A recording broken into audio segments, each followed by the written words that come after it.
I know, Darren, I saw you on a webinar with NCPA at one point with kind of having your own insurance company. Yep. You and your wife do Yep. that. I've got another client that does that as well, a big group, and it's pretty significant what I'm seeing in terms of the numbers. Can you kind of expand on that and kind of how maybe Sure. you got started in that? And Yeah. I mean, I think pharmacies have been helping people choose. The Medicare system is so complicated and it's hard for me to understand it, let alone a 85-year-old widow, like that has nothing to do with healthcare. And so, we've been helping people with that for several years now.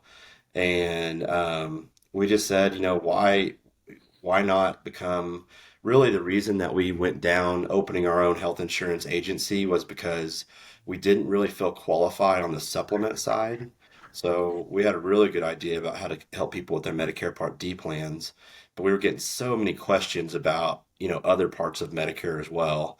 And so we thought, why not open our own agency and actually get paid by some of the health plans for our time because we're just doing all this for free. That's the way of pharmacy. Let's just do Yep. things for free. Yep.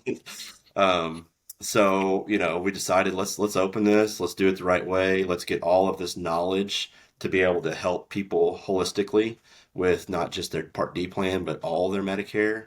And, there's just so many advantages of doing that. It builds a rapport with your customer base and trust. I mean, they're truly coming to you for all their healthcare needs, insurance, their drugs, and then other things as well. And so it's been a really cool journey. Um, since then, it was just Renee doing it for a long time, but we've got another pharmacist that's now doing it, maybe two more pharmacists that are doing it. And this year, we're going to have two technicians become licensed health insurance agencies to just kind of broaden the amount of people that we're able to help with that. And you got to balance kind of the conflict of interest there, right? I mean, Absolutely. you want to take the best care of the patient possible, but you also want to do what's best for the pharmacy. So you have to bridge that, I'm sure, right? There's always a win-win Yeah. in Yeah. those type of scenarios. There's always a win-win that you can find. And yeah, I mean, the frustrating part about that industry is there are so many bad actors out there that are just pointing people to Medicare Advantage plans because of the revenue that they generate from doing so. I think Mhm. you can get paid up to $700 for switching somebody to a Medicare Advantage plan, whereas if you just put them in a regular Part D plan, you're making like $70.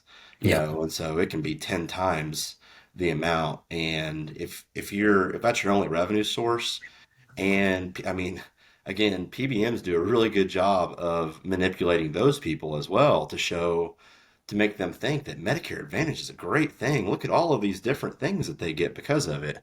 What they don't tell you is, your providers in the area are out of network. Your hospital in the area is out of network. Our hospital in the town where we live doesn't even take Advantage plans anymore. And so that can be really detrimental to their health care. And so we really don't recommend Advantage plans at all, ever. I mean, we do have people that are already there that we have to switch or whatever. Um, and it's different in rural Kansas than like, Chicago or New York City, where Mhm. the coverage is just completely different. So I'm not saying that, all Advantage plans are bad, but that's just what we've seen in that industry.